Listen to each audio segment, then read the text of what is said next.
حضرت فضیل بن ایاز بہت بڑے بزرگ گزرے. جوانی کا زمانہ تھا تو ایک خاتون سے آشنائی ہو گئی، محبت کا ربط قائم ہو گیا. تو ظاہر جوانی مستانی ہوتی ہے اور جنون کا ایک شعبہ کہا گیا ہے جوانی کو، اور پھر دل میں اس طرح کے رجحان پیدا ہو جائیں تو پھر وہ جنون کئی گنا بڑھ جاتا ہے. تو اس کے ساتھ وقت طے کیا اور اس کے ملنے کے لیے بے تابی کے ساتھ ان گھڑیوں کا، ان لمحوں کا انتظار کرنے لگے. خیر جب وہ وقت آیا تو اس کے گھر کی طرف چلے اور اس کے گھر کی دیوار پھلانگنے لگے تھے کہ ساتھ والے مکان سے کسی قاری قرآن کی تلاوت کی آواز کانوں میں پڑی. اور وہ پڑھ کیا رہا تھا، الم یان للذین آمنوا ان تخشع قلوبهم لذکر اللہ وما نزل من الحق. کیا اہل ایمان پہ وہ وقت نہیں آیا کہ ان کے دل اللہ کے ذکر اور اللہ کی یاد، اس کی محبت میں تڑپ اٹھیں اور وہ خوف خدا میں مبتلا ہو، اور جو نازل ہوا قرآن، اس قرآن کی محبت میں اس کے دل میں خشیت پیدا ہو. بس یہ کانوں میں پڑنے کی دیر تھی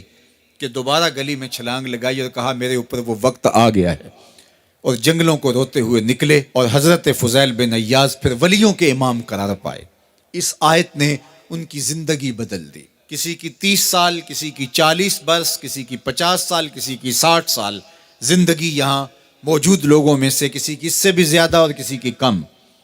اس آیت کریمہ کو ذرا اپنے اوپر وارد کریں تو اللہ ہمیں نصیب کر دے کہ ہمارے دل تیرے خوف سے کانپ اٹھے اور تیری خشیت سے ہمارے دل لرز اٹھیں، اور قرآن کے ساتھ ہمارا ربط مضبوط اور مستحکم ہو جائے، اور ہم یہ اقرار کرتے ہوئے تیرے حضور حاضر ہو جائیں، مالک وہ وقت آ گیا ہے کہ ہمارے دل تیری یاد سے، تیری محبت سے، تیرے پیار سے مالا مال ہو گئے، اور اپنی باقی زندگی ہم تیرے پیار میں، تیری محبت میں اور تیری یاد میں بسر کریں گے.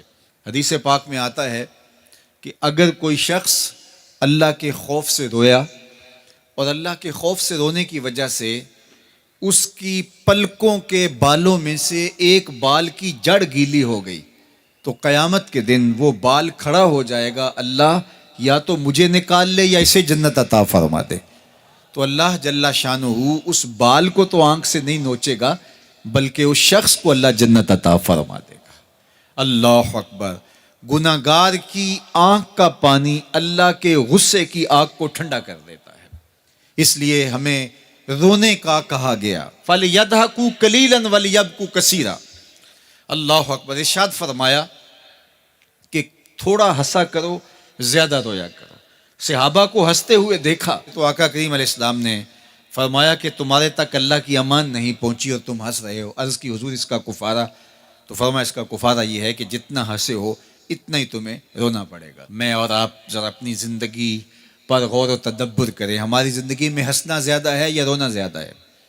سویر سے لے کر شام تک کہے زیادہ ہیں، ٹھٹھے زیادہ ہیں، مذاق زیادہ ہیں، لطیفے زیادہ ہیں، یا عبرتیں زیادہ ہیں؟ تفکر زیادہ ہے، تدبر زیادہ ہے، سوچ بچار زیادہ ہے، یاد الہی میں تڑپنا زیادہ ہے، آنکھوں سے یاد خدا میں بہنے والے آنسو زیادہ ہیں، یا غفلت سے پھوٹتے ہوئے کہے زیادہ ہے؟ مجھے اور آپ کو اپنی زندگی کا ضرور محاسبہ کرنا چاہیے. ٹھٹھوں سے، مذاق سے ہماری مجلسیں بھرپور ہوتی ہیں. ہم دن میں جتنا ہنستے ہیں کیا اس کا 10واں حصہ بھی ہم تنہائی میں بیٹھ کے اللہ کی یاد میں روتے ہیں؟ اگر ایسا ہے تو مبارک ہو، اور اگر ایسا نہیں ہے تو اللہ سے آنسو مانگو، اللہ سے درد مانگو، اس کی یاد میں رونا مانگو، اس کے ذکر میں تڑپنا مانگو، اس کی محبت میں بے تابیاں مانگو، آنسو مانگو، سسکیاں مانگو. تڑپنے پھڑکنے کی توفیق دے، دل مرتضیٰ سوز صدیق دے. اس کے حضور عرض کرو کہ مالک ہمیں تڑپ دے، ہمیں سوز و گداز دے، ہمیں کیف و سرور کی دنیا نصیب فرما دے، ہماری آنکھوں کو آنسوؤں کا جمال عطا کر دے. اور اگر ہماری آنکھوں میں آنسو نہیں ہیں، ہمارے پاس کہے ہیں، کہتے ہیں جو ہنستا ہوا گناہ کرے گا وہ روتا ہوا جہنم میں جائے گا، اور جس نے یہاں دکھ سہے، تکلیفیں سہی، آلام سہے، اس کے بدلے میں اللہ تعالیٰ اس کو وہاں راحتیں عطا فرمائے گا.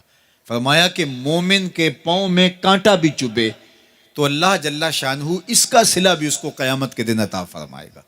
تو یہ جو تفکرات ہیں، یہ جو دکھ آتے ہیں، یہ جو تکلیفیں آتی ہیں، مصائب آتے ہیں، مشکلات آتی ہیں، اذیتیں ہمیں پہنچتی ہیں، تو اس پر صبر کرنا چاہیے اور اللہ کا شکر ادا کرنا چاہیے کہ ہم ان مصائب سے گزر رہے ہیں، ان مشکلوں سے گزر رہے ہیں. اور اگر کسی شخص کی زندگی میں دکھ ہے ہی نہیں، سکھ ہی سکھ ہیں، تو پھر وہ سمجھے کہ وہ فتنے میں مبتلا ہے. اس لیے زندگی کے اندر یہ آنے والی تکلیفیں، زندگی میں ملنے والے دکھ، اذیتیں، یہ اللہ تعالیٰ کی طرف سے ہمارے اوپر ایک انعام ہے، اور اللہ تعالیٰ جل شانہ اس کے بدلے میں ہمیں آخرت میں صلہ عطا فرمانے والا ہے. تو فرمایا رجل ذکر اللہ خالیا ففاضت عیناہ، وہ شخص جس نے تنہائی میں بیٹھ کے اللہ کا ذکر کیا، اللہ کو یاد کیا، اور پھر کیا ہوا؟ فرمایا اس کی آنکھوں سے آنسو ٹپکنے لگے. تو میرے اور آپ کے آقا و مولا نے فرمایا قیامت کے دن جب کوئی سایہ نہیں ہوگا، یاد الہی میں رونے والے کو اللہ اپنے عرش کا ٹھنڈا سایہ عطا فرما دے گا. تو یہ رونا بہت بڑی دولت ہے، یہ بہت بڑی سعادت ہے.